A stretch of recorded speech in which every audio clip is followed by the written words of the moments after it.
அஸ்ஸலாமு அலைக்கும் உறவுகளே, இன்னைக்கு நம்ம பாய் வீட்டு கல்யாண பாயாசம் ரெசிபியோட வீடியோ தான் பார்க்க போறோம். வாங்க வீடியோக்குள்ள போலாம். அதுக்கு முதல்ல ஒரு பேன் எடுத்துக்கோங்க. அதுல 1 லிட்டர் அளவு பால் எடுத்து நல்லா சுண்ட காய்ச்சிக்கலாம்.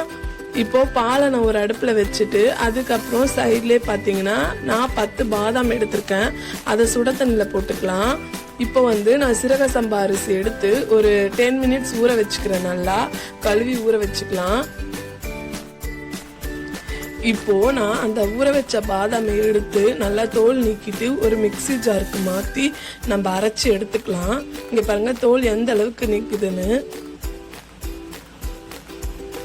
இப்போ நான் காய்ச்சின பாலில் 4 துண்டு ஏலக்காவை நல்லா இந்த சீட்ஸ் மட்டும் எடுத்து போட்டு நல்லா கிளறி விட்டுக்கிறேன். இப்போ ஃபுட் கலருக்காக நான் மஞ்சத்தூள் தான் ஆட் பண்ணியிருக்கேன். நீங்கள் வேணும்னா எல்லோ கலர் ஃபுட் கலர் சேர்த்துக்கோங்க.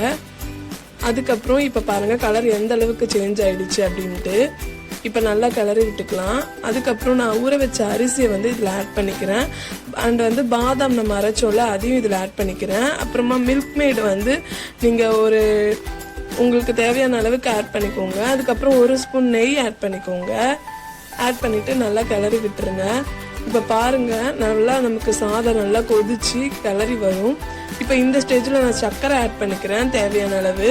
இப்போ லாஸ்டான எல்லாமே ஃபுல்லாக ரெசிபி ரெடியானது நான் முந்திரி பருப்பு ஆட் பண்ணணும். என்கிட்ட முந்திரி பருப்பு இல்லை, ஸோ நான் பாதாம் ஆட் பண்ணியிருக்கேன்.